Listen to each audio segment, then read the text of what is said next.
आपको कैसा लगता है जब आप रात को अकेले घूमते हो? क्या आप बहुत ज्यादा चौकन्ने रहते हैं? क्या आप हर कुछ कदम पर पीछे मुड़कर ये सोचकर डरते हुए चलते हैं कि किसी भी समय आपके साथ कुछ हो सकता है? या फिर आप उन लोगों में से हैं जो सुरक्षित महसूस करते हैं और ये सोचते हैं कि खतरनाक घटना बस कुछ ही लोगों के साथ घटती है जो बाद में खराब बन जाती है? मेरा नाम जेक है और मैं उन्हीं लोगों में से था। मेरा मतलब है कि मैं एक आदमी हूँ, एक बड़ी उम्र का आदमी, और मैं करीब 6 फीट लंबा हूँ। मैं उस तरह का इंसान हूँ जिसे लड़ाई शुरू करना पसंद नहीं है, लेकिन उस दिन इनमें से किसी भी चीज से कोई फर्क नहीं पड़ा। उस रात मुझे एहसास हुआ कि चाहे अब कोई भी क्यों ना हो, अगर आपकी किस्मत खराब है तो वो आपको ढूंढ ही लेगी। मैं एक बोरिंग ऑफिस की नौकरी करता था जिसमें मेरी नाइट शिफ्ट थी। वो इतनी बोरिंग थी कि मैं उसके बारे में बताना भी जरूरी नहीं समझता। जब घर जाने का वक्त होता था तो मुझे स्टेशन तक भागना पड़ता था ताकि मैं आखिरी ट्रेन मिस न करूं। अगर मैं वो ट्रेन ना पकड़ूं तो मुझे कई ब्लॉक्स तक अकेले अंधेरे में चलना पड़ेगा। सच कहूं तो मैंने इस वक्त की नौकरी इसलिए ली थी क्योंकि मुझे रात को ज्यादा देर तक काम करने के एक्स्ट्रा पैसे मिल रहे थे। मैं नहीं जानता था कि रात में सिर्फ अकेला चलना ही मेरे लिए इतना खतरनाक हो जाएगा। क्या होगा, मुझे भागना पड़ेगा, और जिस रात ही सब हो मुझे वैसा ही करना हुआ। वो मंगलवार की रात थी, लेकिन इस बार वाला मंगलवार कुछ ज्यादा ही अलग था। मेरा डिपार्टमेंट एक इकलौता डिपार्टमेंट था जिसके पास बहुत सारा काम आ गया था, और इससे भी बुरी बात यह थी कि मुझे ये बात सुनिश्चित करनी थी कि सब काम समय पर और अच्छे से खत्म हो सके। जब मैं ऑफिस बंद करके निकला तो मेरे साथ काम करने वाले लोग अपने रास्ते निकल गए और मैं अपने। मेरे अलावा सभी के पास गाड़ी थी, और क्योंकि सब मेरे घर से बहुत दूर रहते थे इसलिए वो मुझे लिफ्ट नहीं दे पाए। मैं जानता था कि मैं ट्रेन नहीं पकड़ पाऊंगा, लेकिन फिर भी मैं अपनी किस्मत आजमाना चाहता था, इसलिए मैं जल्दी जल्दी भागने लगा। जब मैं स्टेशन पहुंचा तो मैंने देखा कि वहां टिकट सेलर नहीं था। ये देखकर मैं हैरान नहीं हुआ। रात के समय ज्यादातर लोग टिकट नहीं खरीदते और एंट्रेंस खुली रहती है। हाफते हुए ट्रेन कब तक आने वाली है ये देखने के लिए मैंने ऊपर लगे साइन बोर्ड की तरफ सर घुमाया, लेकिन बाकी सभी चीजों की तरह वो भी इस समय काम नहीं कर रही थी। मैं स्टेशन पर कुछ समय इंतजार करके सिर्फ ये देख सकता था कि कोई ट्रेन आ रही है या नहीं। मैं हल्की चांद की रोशनी में नीचे बैठकर ट्रेन के आने का इंतजार कर रहा था। मुझे नहीं लगता कि ट्रेन आने वाली थी, क्योंकि आमतौर पर मेरे साथ ट्रेन का इंतजार करने के लिए और लोग भी आकर खड़े हो जाते थे। मैं स्टेशन में इधर उधर सर घुमाकर देखता हूँ कि क्या कोई आ रहा है, लेकिन मैं एक परछाई को देखकर एकदम से हैरान हो गया। एक और आदमी आ रहा था। मुझे याद है उस समय मैंने सोचा कि शायद कोई ट्रेन लेट हो गई होगी, लेकिन वो आ रही होगी। लेकिन जैसे जैसे वो आदमी एक एक कदम आगे बढ़ने लगा तो मुझे एहसास हुआ कि वो कुछ अजीब था। दरअसल मैं बिना अपने चश्मे के दूर तक नहीं देख पा रहा था, लेकिन कुछ तो था जिस वजह से वो परछाई बहुत अजीब सी लग रही थी। क्या? जब मैंने देखा कि मेरे सामने से क्या आ रहा था तो मेरा खून जम गया। वो मेरी तरह ही एक आदमी था जो काम से वापस आ रहा था। उस आदमी ने अपना आधा शरीर कपड़े से ढका हुआ था। वो कपड़ा गंदा था और उसकी पैंट फटी हुई थी। क्या वो कोई बेघर था? जैसे ही मैंने उस पर गौर करना शुरू किया तो मुझे लगा कि शायद मैंने शुरू से ही ये चीज देखी होगी। हालांकि वो मुझसे सिर्फ कुछ ही मीटर की दूरी पर था। वो आदमी ट्रेन स्टेशन के अंत तक नहीं जा रहा था, बल्कि वो तो मेरी तरफ आ रहा था। उस वक्त के लिए तो मुझे लगा कि ये पक्का कोई पागल ही है और ये किसी संयोग से ज्यादा कुछ नहीं हो सकता, लेकिन मैं कोई रिस्क नहीं लेना चाहता था। मैंने अपना बैकपैक उठाया और मैं ट्रेन स्टेशन के बाहर वाले रास्ते की तरफ जाने लगा। भले ही इसमें ज्यादा टाइम लगे, लेकिन मैंने तय कर लिया था कि मैं अब बस से ही घर जाऊंगा। एक बार जैसे ही मैं ट्रेन स्टेशन से उतरा, मैं सीधा पार्क की दिशा की ओर बढ़ने लगा, क्योंकि बस स्टॉप सिर्फ कुछ ही ब्लॉक्स की दूरी पर था। मैंने जितनी तेज हो सकता था उतनी तेज चला, लेकिन भाग नहीं रहा था, क्योंकि अगर वो आदमी मेरे पीछे था तो वो जान जाएगा कि मैं उससे बचकर भाग रहा हूँ। मैं ये प्रार्थना करते हुए पीछे मुड़ा कि वो वहां ना हो। ये आशा करने लगा कि वो सिर्फ एक बेघर आदमी हो जो ट्रेन आने का इंतजार कर रहा था। लेकिन मैं ये देखकर सदमे में आ गया कि ऐसा नहीं था। न सिर्फ वो मेरे पीछे आ रहा था, बल्कि चादर ओढ़े वो आदमी मेरे काफी करीब आ चुका था। जैसे ही मैंने उस आदमी को देखा तो उसने अपनी गति बढ़ा दी और वो मेरे पीछे भागने लगा। वो काफी खतरनाक लग रहा था। उस हर कदम से ये साफ पता चल रहा था कि वो मेरे साथ कुछ तो बुरा करने वाला है। अब ये दिखावा करने से कुछ नहीं होगा कि मैं डरा हुआ नहीं। मुझे भी भागना पड़ा। मैं जितनी तेज हो सकता था उतनी तेज बस स्टॉप की तरफ भागा। उस दिन मेरी किस्मत अच्छी थी। अक्सर बस आने में वक्त लगता था, लेकिन इस बार वो मेरे सामने से आ रही थी। मैंने एक आखिरी कदम उठाया और हिम्मत करके सड़क पार करके बस स्टॉप पर पहुंच गया। वो बस मेरे ऊपर चढ़ने ही वाली थी, लेकिन वो धीरे हो गई और उसके दरवाजे खुल गए। मैंने हाथ उठाकर बस को रुकने का इशारा किया और उस ड्राइवर ने मेरी तरफ देखा। क्या तुम पागल हो? तुम अभी बस के नीचे आ जाते। वहाँ एक आदमी मेरा पीछा कर रहा है। जो भी है, टिकट के पैसे दो। मैंने वॉलेट निकालने के लिए अपनी जेब में हाथ डाला, लेकिन वो बारह ही था। मैंने अपने सभी जेबें देखी और यहाँ तक कि बैकपैक भी। लेकिन वो कहीं नहीं था। सर, मुझे मेरा वॉलेट नहीं मिल रहा। ये एक इमरजेंसी है, क्या मैं बिना टिकट की यात्रा कर सकता हूँ? ओह अच्छा, तो ये तुम्हारी एक नई चाल है। हाँ, उतरो मेरी बस से। सर, आप समझ नहीं रहे, वहाँ कोई है। वहाँ कोई भी नहीं है। या तो तुम पागल हो या तुम इसलिए कर रहे हो ताकि तुम बिना किराए के बैठ जाओ। जो भी है, तो मेरी बस से उतरो अभी। मैंने इधर उधर देखा और मैं नीचे उतर गया। आमतौर पर मैं ऐसा ना करता, खास तौर पर इस तरह के हालात में, लेकिन चादर ओढ़े वो आदमी आसपास नहीं दिख रहा था और मैंने ड्राइवर की आंखों में गुस्सा देख लिया था। जैसे ही बस निकली, मैं एक बार और अकेले हो गया, या फिर कम से कम मुझे तो यही लगा था, क्योंकि बस के पीछे वाली सड़क से वो आदमी फिर से बाहर निकल कर आ गया।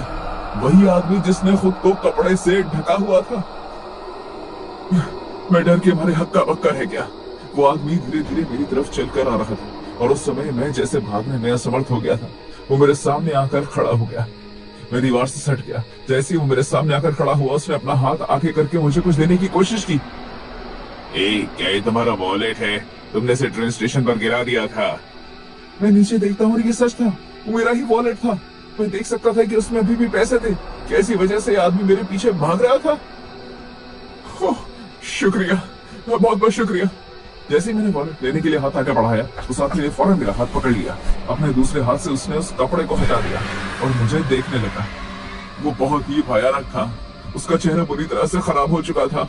वो आदमी न सिर्फ बेघर था, बल्कि वो कभी आग की चपेट में भी आ चुका था, जिस वजह से उसका चेहरा खराब हो चुका था। अचानक उस आदमी ने अपना हाथ मेरी तरफ रख दिया ताकि मैं कहीं भाग ना पाऊं। अपने दूसरे हाथ से उसने मेरा गला पकड़ लिया और मुझे इस जोर से दीवार में घुसाने लगा। उस वक्त उस आदमी ने मुझे मारा नहीं, न ही मुझ पर कोई हमला किया और न ही मुझे जान से मारने की कोशिश। उस वक्त मुझे बस एक ही चीज समझ आई कि मुझे यहाँ से भाग जाना चाहिए। मैं अपने घर की तरफ भागा और भागता रहा, रोता हुआ, इस गंदे एहसास के साथ कि मेरे साथ अभी क्या हुआ। जब मैं भाग रहा था तो मैंने पीछे मुड़कर देखा कि वो आदमी अभी भी उस तरह वहां खड़ा हुआ था।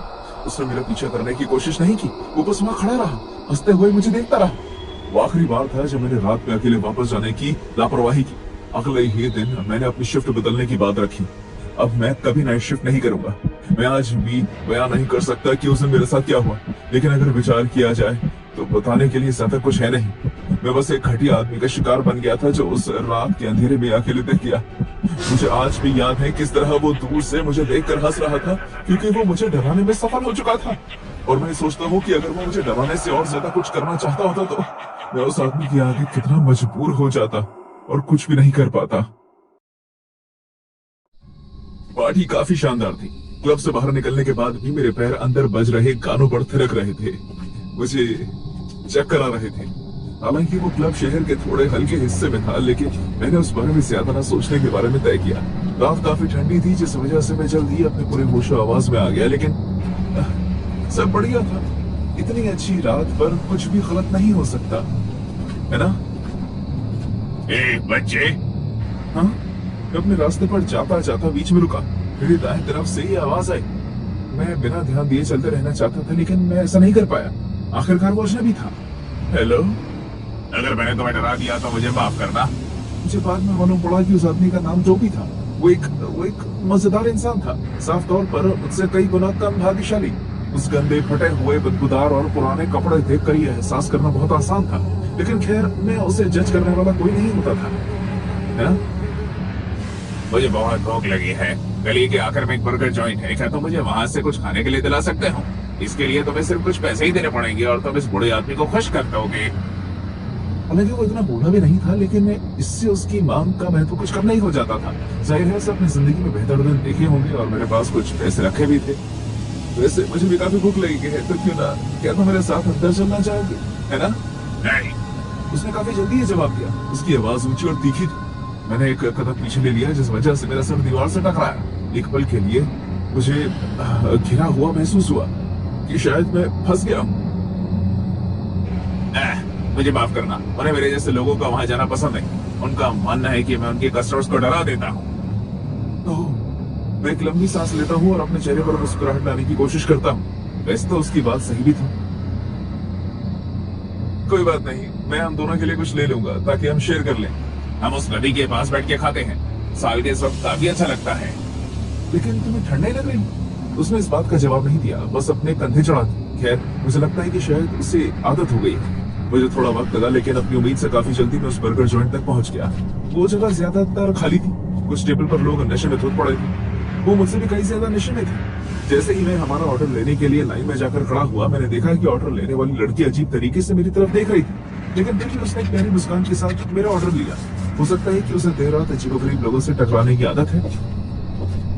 तो ये आ गया हमारा खाना। एक मिनट, मैं तो तुम्हारा। मेरा नाम टोबी है। अपना बर्गर लेते हुए उसने मुझसे बस इतना ही कहा और फिर मुझे अपने बिना दांत वाली मुस्कान दिखाई।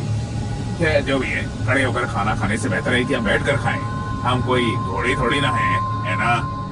ये थोड़ा अजीब था, लेकिन कोई बात नहीं, मैंने भी जाने दिया। ये तो साफ था कि टोबी के मजाक करने का तरीका अजीब था। मैंने इस बात को ज्यादा दिल पर नहीं लगाया। आखिरकार मुझे लोगों को मुस्कुराते हुए देखना पसंद था। फिर भी जैसे ही मैंने अपने बर्गर की पहली बाइट ली, वो बात करने लगा। उसकी आंखें मेरे ऊपर से हट ही नहीं रही थी। मानना पड़ेगा, अब मुझे थोड़ा डर लगने लगा था। वो थोड़ा अजीब सा लग रहा था। क्या तुम्हारे पास कुछ पैसे हैं? मैं इस्तेमाल कर सकता हूँ। मैं दरअसल मेरे पास नहीं थे। मेरा मतलब है, मेरे पास मेरा कार्ड था, लेकिन आसपास के तकरीबन सभी एटीएम्स बंद थे, खासकर रात के इस वक्त पर अजीब लोगों के घूमने की वजह से। और एक अनजान व्यक्ति जिसे मैं नहीं जानता, उसे खाना खिलाना मेरे लिए ठीक था, लेकिन मैं उसकी किसी भी बुरी आदत के लिए पैसे नहीं दे सकता था। नहीं, मेरे पास पैसे नहीं। जब तुम बर्गर के लिए पैसे दे रहे थे तो मैंने तुम्हारा कार्ड देखा था। ठीक है, क्या? देखो, मैं एक कंगाल स्टूडेंट हूँ, मुझे तुम्हें खाना खिलाकर खुशी मिली, लेकिन मेरे पास और देने के लिए पैसे नहीं है। पक्का? तुम्हारे कुछ पैसे मेरा बहुत बड़ा काम कर सकते हैं। माफ करना, लेकिन मेरे पास नहीं है। मैं खड़ा हुआ, अचानक एक अच्छी संगति जिसके साथ मैं था खराब हो गई और मैं अब कंफर्टेबल नहीं था। अब मुझे घर चलना चाहिए, मेरा मैथ्स का एग्जाम है। क्या वाकई? हाँ। लेकिन कल तो संडे है। क्या तुम इसी वजह से देर रात पार्टी करने नहीं आए थे? वो और अजीब होता जा रहा था। मैं ये पता नहीं क्यों नहीं समझ पा रहा था, लेकिन मुझे लग रहा था कि वो मेरे बारे में ज्यादा जानता है, और सच कहूं तो मुझे ये बिल्कुल पसंद नहीं आ रहा था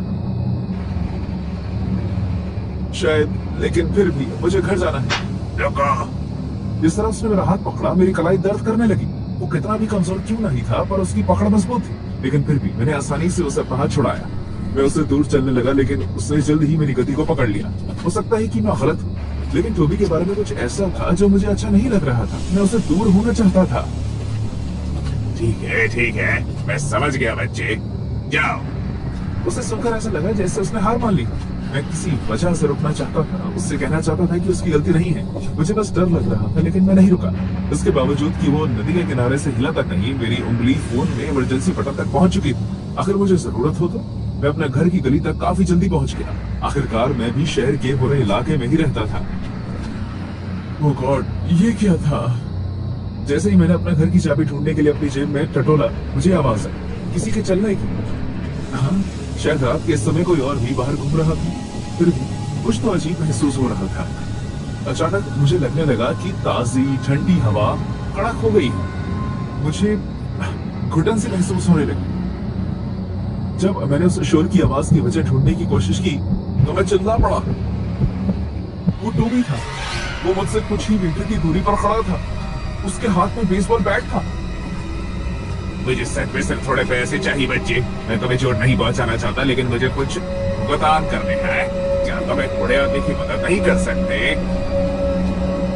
मैं पुलिस को फोन कर दूंगा। टोबी, तुम। मैंने सोचा भी नहीं था, लेकिन वो बहुत तेज था। मेरा बड़ा कदम चपकाई और अचानक वो मेरे सामने खड़ा हुआ था, मुस्कुराते हुए। उसकी बिना दांत वाली मुस्कान देखकर मैं कांप गया। जिस तरह से वो मुझे देख रहा था वो बहुत अजीब था। शायद मुझे उसे पैसे दे देने चाहिए थे, लेकिन मैं नहीं देना चाहता था। वो मुझे सही नहीं लग रहा था। प्लीज मुझे जाने दो, मेरे पास तुम्हें देने के लिए कुछ नहीं है। मैं जानता हूँ कि तुम्हारे पास पैसे हैं बच्चे। मैं तुम्हारे बारे में उससे कई ज्यादा जानता हूँ, जितना तुम्हें अच्छा लगेगा। आखिरकार मैं तुम्हें कई समय से देख रहा हूँ। वो मेरे दिमाग में घुसने की कोशिश कर रहा था, फिर वो उसे सही कह रहा था। मुझे यकीन नहीं था, लेकिन मुझे लगता है कि जब मैं अपनी बिल्डिंग के अंदर घुस रहा था तो मुझे उसे मुड़कर नहीं देखना चाहिए था। ठंड होने की वजह से मैं कुछ घंटों बाद कांपते हुए जमीन से उठा। टोबी कहीं भी दिखाई नहीं दे रहा था, और मेरे सामान के लिए भी यही कहा जा सकता था।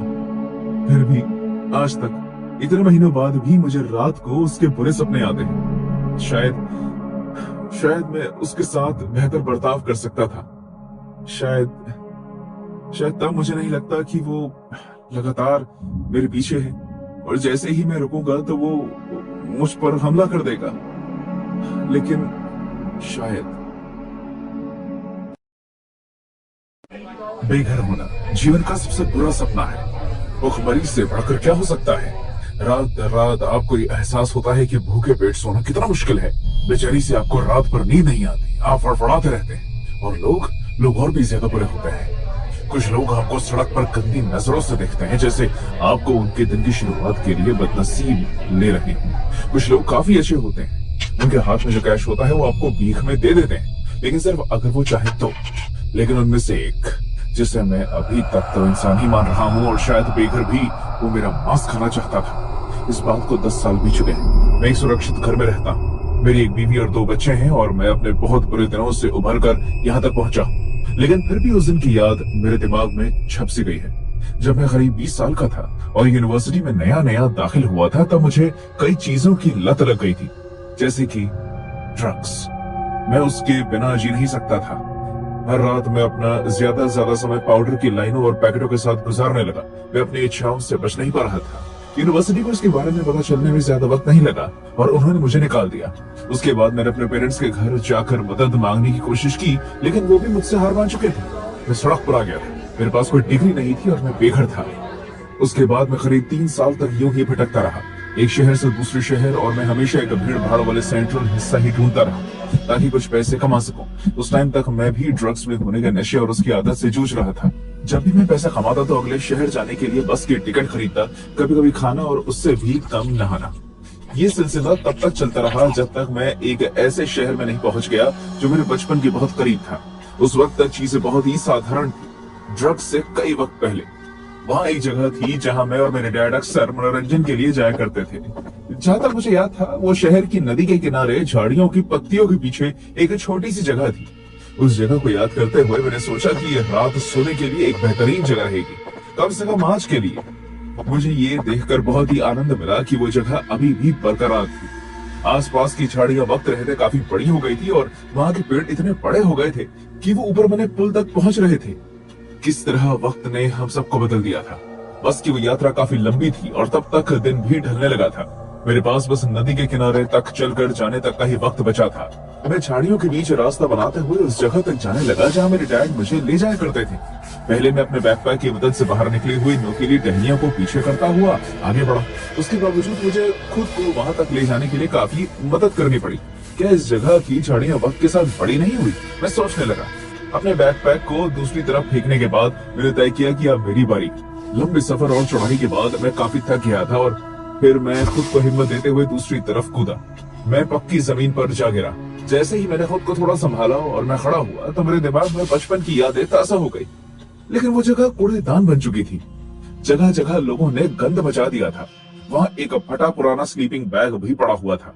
जमीन पर इस्तेमाल की हुई सिरिंजेस थी और कुछ खाली कैंस भी, और बीच में से गंदी बासी बदबू आ रही थी। उस जगह के बीचों बीच मीट का ढेर था। उस वक्त तक तो मुझे ऐसा लगा कि ये बेघर लोगों का अड्डा होगा और यहाँ तक कि जवान बच्चों के पीने की जगह भी।